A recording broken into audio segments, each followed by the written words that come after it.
तो फिर यार स्वागत है आप सभी का मेरे और एक नई वीडियो में। और आज इस वीडियो में हम लोग बात करने वाले हैं 10 वेपन्स जो कि बहुत ही ज्यादा कम टाइम लेते हैं किल करने में। तो फिर विदाउट एनी फर्दर अडू चलिए शुरू करते हैं इस वीडियो को।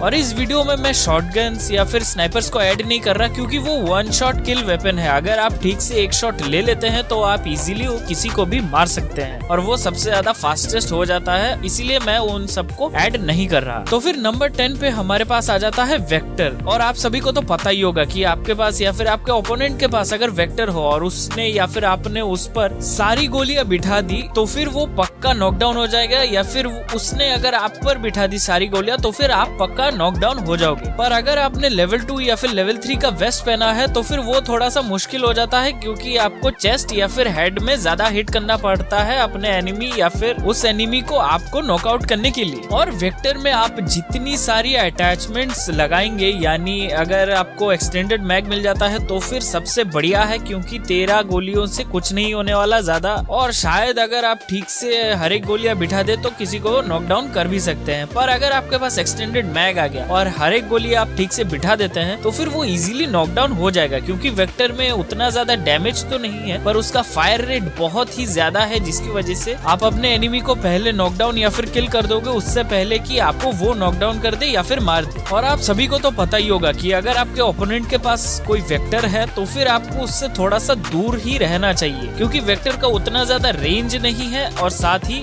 वेक्टर से हमें क्लोज रेंज में कभी भी पंगा नहीं लेना चाहिए। और नंबर 9 में हमारे पास आ जाता है M249 और ये सिर्फ आपको ड्रॉप में ही मिलेगा। और मैंने जितना यूज किया है और लोगों को यूज करते देखा है तो फिर M249 अगर आप थोड़ी सी गोलियां बिठा देते हैं किसी पर तो फिर वो इजीली किल हो जाता है क्योंकि M249 का डैमेज भी ज्यादा है और फायर रेट भी एवरेज ही है, पर इजीली आप किसी को किल कर सकते हैं अगर आपका एम अच्छा हो तो। और सबसे बड़ी बात M249 में 100 गोलियां रहती है, यानी अगर आप 4-5 मिस भी कर देते हैं पहले तो फिर आपके पास बहुत सारी गोलियां रहती है जिससे कि आप एक एनिमी को पूरी तरीके से डैमेज कर सकते हैं या फिर उसके पूरे स्क्वाड को ही मार सकते हैं। तो फिर नंबर 8 पे हमारे पास आ जाता है उजी। और उजी को सब लोग ही जानते हैं क्योंकि अगर किसी को उजी मिल जाए और वो क्लोज रेंज में हो तो आप पक्का ही नॉकआउट हो जाओगे, नो मैटर आपके पास जो भी गन हो, क्योंकि उजी का रिकॉइल भी उतना ज्यादा नहीं है। और साथ ही में उसके साथ अगर आप एक एक्सटेंडेड मैग और उसका स्टॉक लगा लेते हैं तो फिर तो कोई आपको क्लोज रेंज में छू ही नहीं सकता क्योंकि नॉर्मली सबसे ज्यादा फायर रेट उजी का ही है पूरे गेम में और साथ ही डैमेज उसका उतना नहीं है, पर सारी गोलियां अगर आप किसी पर बिठा देते हैं तो फिर वो पक्का नॉकआउट हो जाएगा उससे पहले कि वो आपको मार सके। और आप लोगों को तो पता ही होगा कि अगर आपका ओपोनेंट के पास उजी है तो फिर उससे थोड़ा दूर ही रहना अच्छा है क्योंकि अगर क्लोज रेंज में जाओगे तो फिर वो आपको चीड़ फाड़ के रख देगा। और साथ ही में उजी का उतना ज्यादा रेंज भी कवर नहीं करता, इसलिए दूर रहने से आप बच सकते हैं इजीली। और नंबर 8 पे हमारे पास आ जाता है स्कार-L। और स्कार-L बहुतों का फेवरेट हो सकता है और बहुत लोग उसे हमेशा यूज करते होंगे। और स्कार-L का आपको तो पता ही होगा कि वो बहुत ही ज्यादा अच्छा गन है क्योंकि उसका फायर रेट भी अच्छा है, साथ ही में डैमेज भी अच्छा देता है। और उसका डैमेज थोड़ा सा ज्यादा है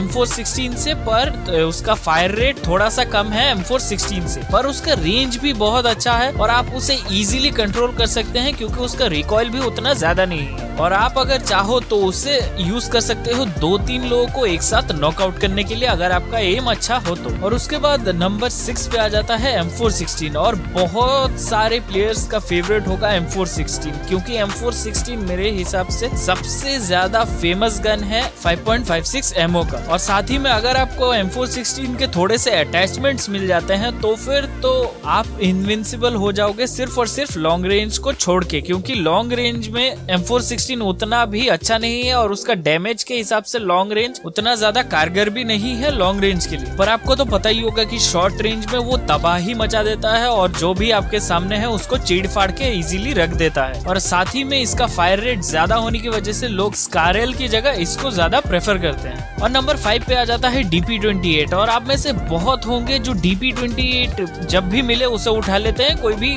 दूसरे गन को छोड़ के, क्योंकि DP28 का फायर रेट उतना ज्यादा नहीं है, पर फिर भी डैमेज बहुत ज्यादा होने की वजह से और रिकॉइल उतना ज्यादा ना होने की वजह से ये सबका ही फेवरेट गन बन जाता है। और इसे आप यूज कर सकते हैं लॉन्ग रेंज के लिए भी, क्योंकि उसका रेंज बहुत ही ज्यादा है और आप उसे इजीली 6x या फिर 4x लगा के यूज कर सकते हैं, क्योंकि उसका रिकॉइल भी उतना ज्यादा नहीं है और बहुत ही ज्यादा कंट्रोलेबल है। और सभी को तो पता ही होगा कि सबसे खराब DP28 का जो चीज है वो है रिलोडिंग टाइम। यानी अगर आप 47 जो बुलेट्स हैं उनको किसी के ऊपर मार देते हैं या फिर 2-3 एनिमीज को नॉकडाउन कर देते हैं और उसका जो दोस्त है वो आ रहा होता है और तब आप रिलोड करते हैं, तो फिर आपका मरना पक्का है, क्योंकि रिलोडिंग में ये बहुत ही ज्यादा टाइम लेता है दूसरे वेपन से। और साथ ही आप रिलोडिंग टाइम को घटा भी नहीं सकते क्योंकि वो एक डिस्क जैसा है, और उसके लिए आप एक्सटेंडेड मैग भी यूज नहीं कर सकते और कुछ भी अटैचमेंट यूज नहीं कर सकते स्कोप के अलावा। तो फिर DP28 का जो ये ज्यादा रिलोडिंग टाइम है, इसके लिए भी बहुत लोग DP28 नहीं उठाते और ज्यादातर लोग AKM या फिर बैरल यूज करते हैं DP28 की जगह। तो फिर नंबर 4 पे हमारे पास आ जाता है AKM। यानी AKM जो गन है वो आप सभी को तो पता ही होगा कि अगर आपके पास स्किल है उसे चलाने का तो फिर आप उसे बहुत ही इजीली चला सकते हैं और जो एवरेज रेंज में बहुत ही अच्छे से डैमेज कर सकते हैं किसी को भी। और अगर आपका एम बहुत ही अच्छा है तो फिर 2-3 एनिमी तो इजीली नॉकआउट हो सकते हैं बिना रिलोडिंग किए। और साथ ही में AKM में ज्यादा आपको अटैचमेंट्स लगाने की ऑप्शन भी नहीं मिलती, सिर्फ और सिर्फ आप उसका मैग चेंज कर सकते हैं, फ्रंट में सप्रेसर या फिर कंप्रेसर या फिर फ्लैश आइडल लगा सकते हैं और आप एक स्कोप लगा सकते हैं। और सबको तो पता ही होगा कि जो टैलेंटेड है AKM को यूज करने में उससे तो दूर ही रहना अच्छा है, क्योंकि AKM अगर आप यूज करते हैं तो फिर आपको पता ही होगा कि उसका रिकॉइल कितना गंदा है और वो कितना ज्यादा अनकंट्रोलेबल है। पर फिर भी अगर आप 4-5 शॉट अच्छे से किसी के चेस्ट पे लगा देते हैं तो फिर वो लेवल 2 या फिर लेवल 3 का अगर आर्मर भी पहनता है तो फिर आप उसे इजीली नॉकआउट कर सकते हैं। और ये बहुत ही ज्यादा अच्छा है शॉर्ट रेंज के लिए, पर लॉन्ग रेंज के लिए उतना अच्छा नहीं है, क्योंकि इसकी जो रिकॉइल है वो बहुत ही रैंडम है और वो कहीं भी हिलता रहता है, जिसकी वजह से आप इसे लॉन्ग रेंज यूज नहीं कर सकते, जैसा कि आप M416 या फिर स्कारल में फिर भी कर सकते हैं। और नंबर 3 में हमारे पास आ जाता है ऑग। और ऑग सिर्फ और सिर्फ ड्रॉप में ही मिलता है और उसका फायर रेट जो है वो बहुत ही ज्यादा अच्छा है। यानी M416 जो है उसका बड़ा भाई है ऑग, वो कॉम्पैक्ट है और उसका फायर रेट बहुत ही ज्यादा है और उसका रिकॉइल भी उतना ज्यादा नहीं है कंपेयर टू अदर 5.56 गन्स। पर फिर भी कैसे ना कैसे करते हुए आपको ऑग मिल जाता है ड्रॉप से और फिर आप उसे इजीली यूज कर सकते हैं किसी को भी नॉकआउट करने के लिए, क्योंकि उसका जो फायर रेट है वो बहुत ही ज्यादा है और जो डैमेज है वो करीब करीब M416 जैसा ही है, जिसकी वजह से आप उसे मिड रेंज या फिर शॉर्ट रेंज में बहुत ही अच्छे से यूज कर सकते हैं। और अगर आपके पास ऑग आ जाता है तो फिर जो आपके एनिमीज है वो ऑग के साउंड सुन के ही पीछे भागने लगेंगे, या फिर अगर आपके एनिमी के पास ऑग है तो फिर उससे पीछे हट लेना ही सही है। तो फिर उसके बाद नंबर 2 में हमारे पास आ जाता है ग्रोजा। ग्रोजा जो है वो कह सकते हैं हम AKM का बड़ा भाई है, क्योंकि AKM में सबसे ज्यादा जो खराब चीज है वो है रिकॉइल और फायर रेट, जो कि दोनों ही ग्रोजा में बहुत ही अच्छा है। और मेरे हिसाब से ग्रोजा को सबसे ज्यादा जो इफेक्टिव बनाता है वो है उसका फायर रेट, और उसमें रिकॉइल भी बहुत है पर उसे आप कंट्रोल कर सकते हैं और वो इतना ज्यादा रैंडम नहीं है AKM की तरह। और ये जो गन है ये सिर्फ और सिर्फ आपको ड्रॉप में ही मिलता है, क्योंकि अगर ये नॉर्मली घरों में मिलता रहा तो फिर जिसके पास भी ये होगा वो पूरे के पूरे टीम को ही खत्म कर सकता है अगर वो चाहे तो। और साथ ही में ग्रोजा को आप mid range to short range use कर सकते हैं, क्योंकि उसका रिकॉइल की वजह से आप उसे लॉन्ग रेंज ज्यादा यूज नहीं कर सकते। और ग्रोजा से अगर आपको एक एनिमी को नॉकआउट करना है तो फिर उसके शरीर में सिर्फ और सिर्फ 5-6 बुलेट्स लगानी होंगी, बस उतना ही, और उसके बाद उसे आप इजीली नॉकआउट कर सकते हैं। और अगर आपका एम अच्छा है तो फिर उससे आप एक पूरे टीम को भी मार सकते हैं। तो फिर नंबर 1 पे जो है उसे आप बिलीव नहीं करेंगे पर मैक्सिमम टाइम मैंने जो देखा है वो है MK14। तो फिर आपको विश्वास नहीं हो रहा होगा कि मैंने नंबर 1 पे MK14 को ही क्यों रखा, क्योंकि MK14 का 2 मोड है, एक है सिंगल और दूसरा है फुल ऑटो। और अगर आपने कभी भी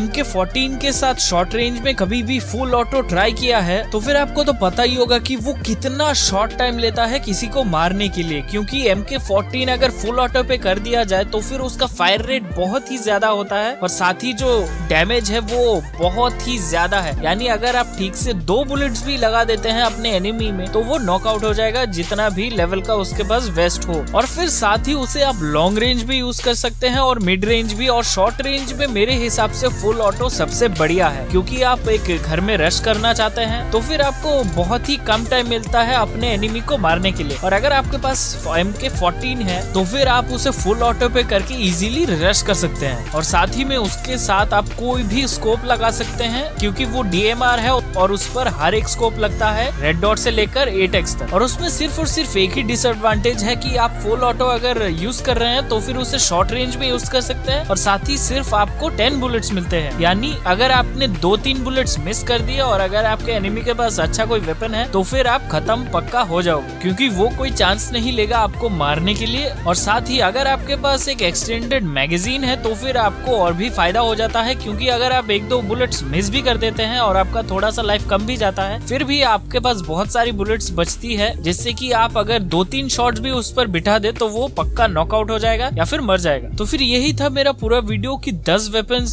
जो सबसे कम टाइम लेते हैं किसी को मारने के लिए। तो फिर अगर आपको ये वीडियो पसंद आई या फिर इस वीडियो से आपको कुछ भी सीखने को मिला तो इस वीडियो को एक लाइक जरूर कर दीजिएगा। और अगर आपको ऐसे ही टेक रिलेटेड या फिर गेमिंग रिलेटेड कंटेंट चाहिए तो मेरा चैनल जरूर सब्सक्राइब कर दीजिएगा। और आपका बहुत बहुत शुक्रिया मेरी वीडियो देखने के लिए और बाय।